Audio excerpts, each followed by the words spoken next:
Hi guys, James at RampantLionReviews again for you today with another beer review. For this one we have a really quite special review tonight actually. This is my New Year's Eve or Hogmanay beer review of 2015, and it also happens to be my 600th beer review. So for this one I've saved a beer that I know is going to be pretty damn awesome, and it's a collaboration between two of my favourite breweries that I've discovered since I've moved over here to Sweden, and both of these breweries are very talented when it comes to the IPA style. So I'm very excited for this one. It's rated at 98 on Rate Beer, so it should be really damn awesome. So this one is the Building Bridges IPA, a collaboration between Amager Bryghus, who are from Kastrup near Copenhagen in Denmark, very close to the airport, and it's brewed in collaboration with Oppigårds Brygheri, who are from Dalarna county, which is away to the north of Stockholm actually. Quite a bit of a distance away, but Kastrup is really quite close to me here in Lund in Sweden. So this should be a pretty damn awesome beer, and it is worth pointing out that there's two versions of this beer. This is the Amager version, but there's also the Oppigårds version, which has different artwork, more like the Oppigårds beers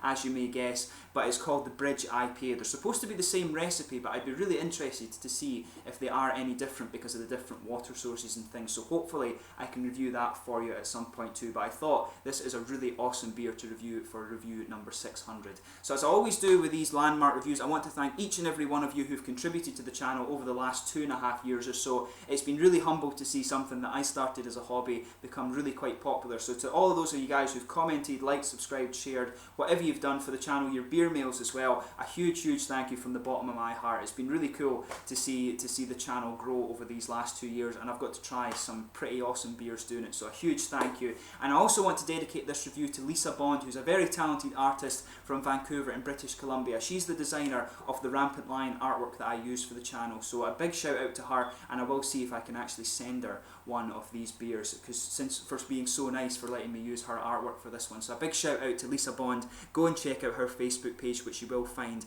in the video description below. But as always with my beer reviews then, I'll tell you a little bit about the breweries here. If you want to get straight to the tasting, just fast forward. All the usual websites are in the description below. That's the brewery websites, the links to my other reviews that I've done from Amager and from Oppigårds. Go and check them out, and there's all the usual social media things down there, the Facebook, the Twitter and the Untappd. Your support there would be much appreciated, and please subscribe to the channel as well. And to my Danish and Swedish viewers, please don't hesitate to let me know some other Danish and Swedish beers that you'd like me to have a look at. The standard of beer in these two countries is really damn awesome, so I will, with no doubt, take your recommendations very seriously. So anyway, to tell you about Amager Bryghus first. So Amager Bryghus, as I said, are based in Kastrup in Copenhagen, very close to the airport, and they're probably one of the best known Danish craft breweries outside of Toyel and Mikkeller. And the thing about these guys is that they actually brew their beer in Denmark, unlike the other two.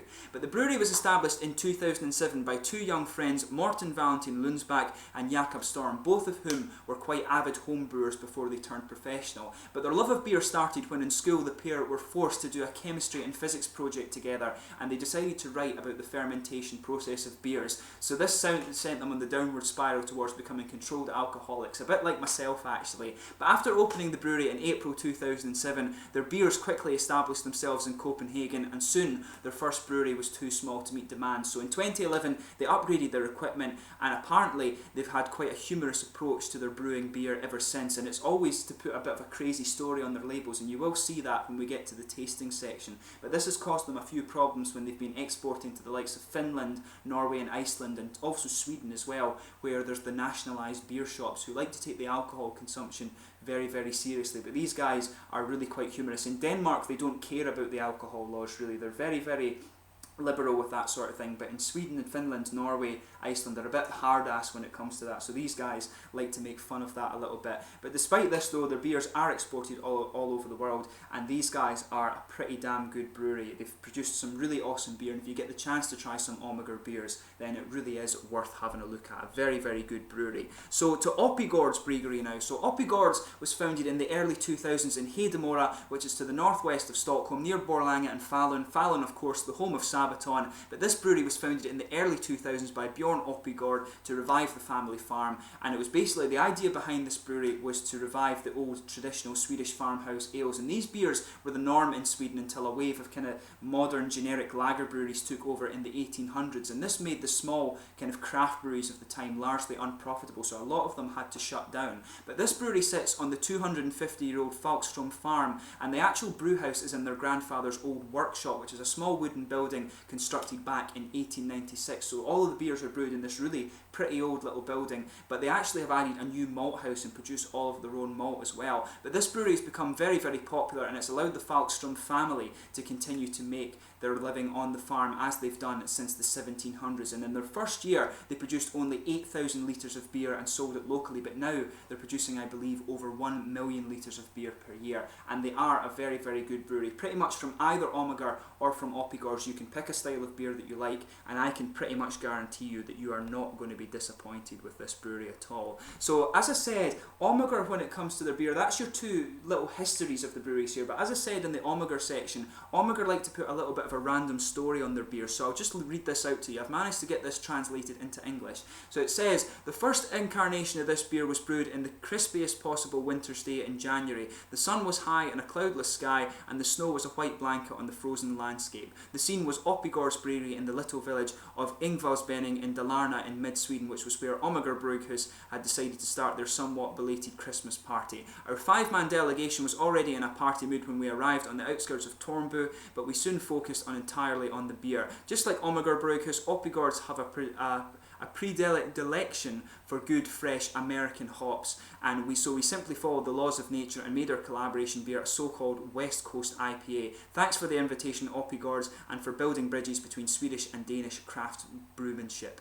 And we may take this opportunity once more to offer our apologies for everything. So yeah, I think there's a kind of interesting history between Sweden and Denmark, so that's a bit kind of alluding to that a bit. But as I say, both of these breweries are pretty damn good. You can pretty much try a beer from either of them, and I can guarantee you will enjoy it. And if you don't, come back and shout at me, but I really would recommend both of these breweries. So this one, I'll just let you see the artwork. This one is a 7% IPA. It's hot with Amarillo, Citra, Chinook, Columbus Centennial, Cascade and Hercules, with a malt base of Pilsner wheat and Cara wheat malts, and it also has the addition of honey to the brew, as far as I understand. My translation skills might be a bit off, but that's how I understood the makeup of this beer to be. You can see the really nice artwork there. You can see the Swedish, I don't know if it's meant to be trolls or exactly what it's meant to be, but you can see the Swedish guy there and the Danish one. But as I say, two very talented breweries, and they're building bridges between Swedish and Danish craft beer. You can see the Amager Bryghus cap on this one.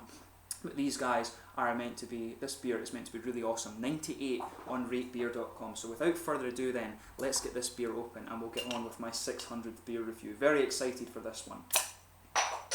So, as you can see, a really nice smoky opening there on this. But with these two breweries, these guys have produced two of the best IPAs I've ever tasted. One of them was the Amager Batch 1000. It was originally a limited edition, but the guys at Amager told me that it proved so popular that they've decided to kind of make it a sort of semi-regular beer, if you like. So very, very cool. And the one I tried after that, the Lavish IPA from Oppigårds, that was another limited edition beer. I don't know if they'll do that one again, but it was really awesome. It pushed the Amager Batch 1000 very, very close. Amager Batch 1000 probably is the best IPA I've ever reviewed on the channel. And as I say, these guys are very, very talented in the style, and Amager were really awesome. They shared my beer video as well, so I have to give a thank you to them for that. But this should be another pretty damn awesome beer. So as you can see, if I bring the light over and just let you see the exact colour of this, this is a really bright yellowy orange amber colour beer. It looks really, really awesome. If you see, if I put my fingers behind it, there is a degree of transparency, but it is quite opaque in colour. There's a few big bubbles sticking towards the side of the glass, but quite a lot of little ones just going up towards the bottom of the head there. A kind of finger, yeah, definitely a finger or so of a frothy white head there. It's not even cream coloured, it is kind of brilliant white, as they would call it. But this looks a really, really awesome beer, and even without paying too much attention to the aroma on this one, you can really smell all the really nice hops in this one. So let's have a look at that aroma a bit more in depth. Yeah, there's a hell of a lot going on in this beer. There's so much fruity character in it, but it smells really quite juicy.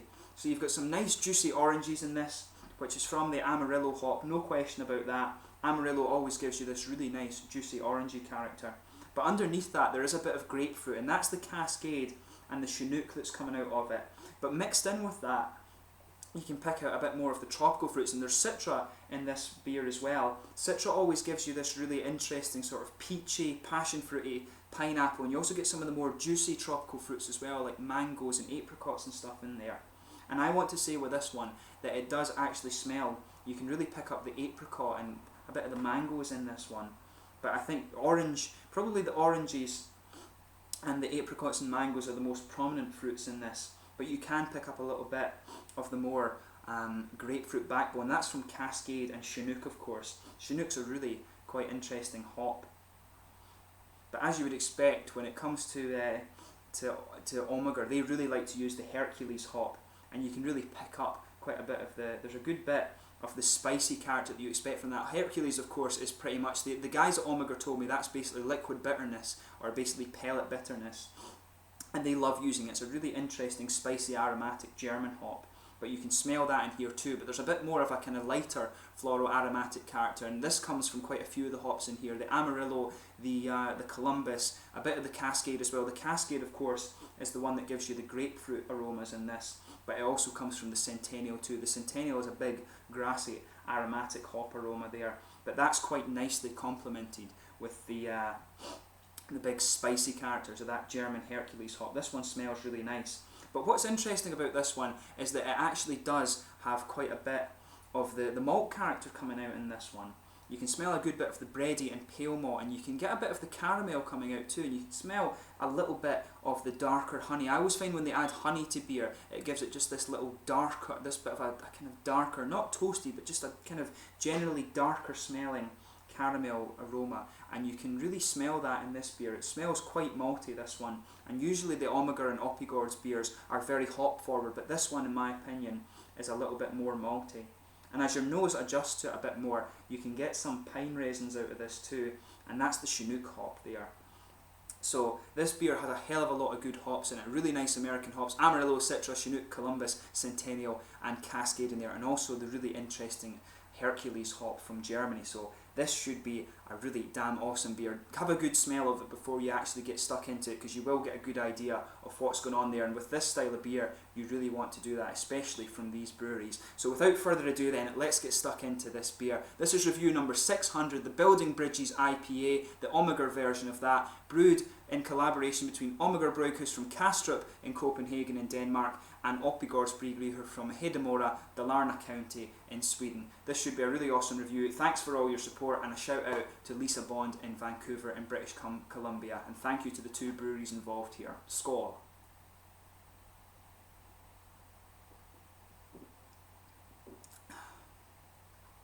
Well, I tell you something, as is the case always with these breweries, this beer certainly doesn't disappoint. Sugar it around your palate, like I always say, to let your full palate adjust to this beer. But again, this is another beer from these breweries that really, really hits the spot.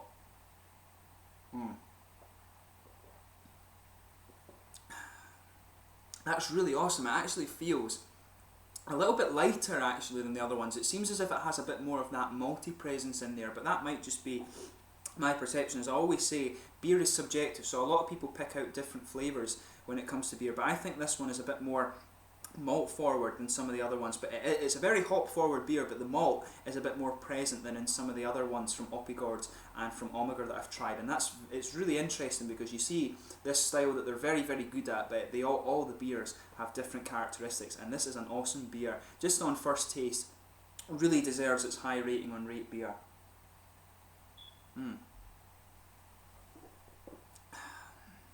So yeah, let's dissect the flavour of this one a little bit. So in the middle of the palate, the middle of your palate is just blanketed with this nice kind of bready, slightly wheaty malt base in there. That just blankets the middle of your tongue.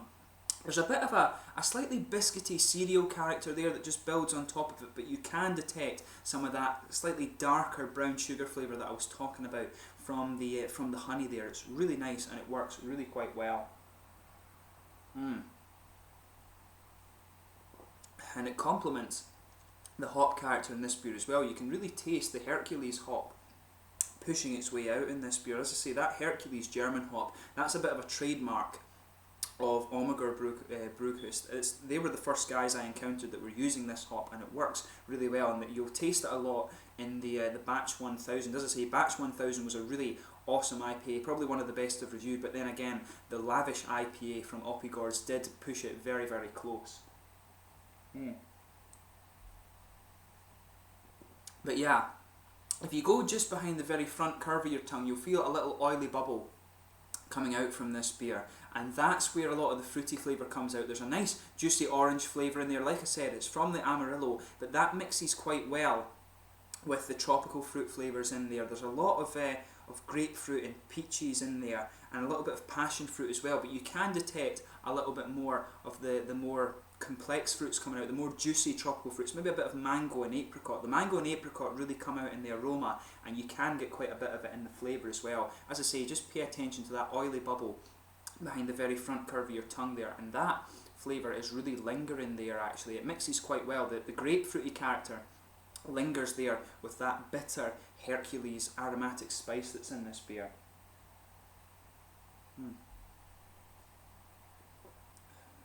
Yeah, there's a really nice big fruity character to this. The oranges are there, but I think the tropical fruit is punching its way above the oranges. And I think it's more of a passion fruity, and it's probably more passion fruit that's actually coming out in this beer. There is a good bit of grapefruit there, but the passion fruit, I think, is pushing its way out a bit more. And as I say, there's the more juicy tropical fruits as well. Very, very nice beer this. If you go around the edges of the palate there, the pine resins I'm finding are sitting in the very back corner of the palate. There's maybe just a touch of slightly earthy character there, but it's mainly the pine resins, and as you move further forward around the tongue, there's a big floral aromatic dryness in there. As I was saying, there's 4 different hops in this beer that will give you that aromatic character. The Amarillo, the Columbus, the Centennial, and also a bit of the Cascade as well. And those hops, as you move further forward on the very sides of your tongue, you can really feel that dry character coming out. But as you move around the front curve of the tongue, it becomes a bit smoother and a bit more grassy, which is interesting. And there is that underlying spicy character, that aromatic spice that I was talking about from the Hercules hop. Really, really awesome beer this. All the flavours mixed together really quite well. That's beautiful. If you get the chance, as I said, limited edition brew, you have to try this if you enjoy IPAs. Really, really good. If you like the Batch 1000 from Amager, or you like, for example, their double IPA from Oppigårds, then this is a really, really good one. This one, as I said, was 7%. You actually feel a little bit of alcohol warmth in this as you go through it, but it's very, very minimal actually. It's just nice for an IPA. But as I said, Amager do a lot of IPAs, but for me this one, in comparison to the other ones I've had, this one is a bit more malt forward. There's a bit more bready character. You can pick up some of the wheaty flavours in this one, and then on top of that you've got this kind of cereally biscuity character that just is in there too, but there's a really nice slightly darker honey flavour coming out of this, and it's really nicely done this. So if you do get the chance, try this beer. You will not be disappointed with it by any means. So in terms of the mouthfeel of this one, I would say mid-bodied. The carbonation is quite moderate, and that helps bring out a bit more of that Hercules spice. As I said, a bit of a trademark of the Amager Bryghus, and I really do like that addition to their beers. It's a very interesting little quirk to them, but it's got a nice oily mouthfeel, this one, a huge bitter and spicy character to it. That's a lot of the floral and aromatic hops coming out of it, but it's got a nice kind of juicy fruit character, some oranges, a little bit of grapefruit, and as I said, the more kind of complex notes that you associate with the citra hop in there, a bit of passion fruit I think, and some mangoes and apricots. Very, very nice, and there's a good bit of malty character in this one. As I said, in comparison with some of the other Amager Bryghus beers, there's a bit more malty character, and perhaps that's the Oppigårds influence coming out. Oppigårds, I remember their beers being a little bit more, having a bit more malt presence in them than the Amager ones, but both breweries are excellent. As I say, the beer is always subjective, so you might detect slightly different flavours to me, but I hope you take my word for it when I tell you this is a damn awesome beer, limited edition. You really have to check it out, and pretty much with either of these breweries you can try any of their beers, and I'd be very, very, very surprised if you're disappointed with them. So yeah, this is a really damn awesome beer, fully deserving of its rating of 98 on Rate Beer. It's a one-off brew, collaboration between Oppigårds and Amager, two very, very good breweries, very talented in the IPA style. Both are worth checking out, and hopefully I can get a hold of the Oppigårds version of this beer and try it and see if it's any different for you. But yeah, as I said, my 600th review, it's been really awesome to review this beer. Thank you again for all of your support. I hope you've enjoyed the review. The video will have been a little bit longer because I was telling you about things, but I hope you enjoyed it nonetheless. There will be many more Swedish and Danish reviews coming out for you. There's a German series coming up some Scottish beers over the next while as well, and then I soon will return to some Danish beers and also some more Swedish things as well. So do subscribe to the channel if you want to see those. I thank you for all your support so far. Please go and check out the social media things, but most importantly, support your local craft breweries. Go and check out Amager and Oppigårds. I thank you again for your support. Please like, subscribe, share, all the usual YouTube stuff. I hope to hear from you guys soon, and I hope you enjoyed this review. Slange just now, go and check out these breweries, and this is a damn awesome beer. Building bridges from Amager and Oppigårds. Slange just now.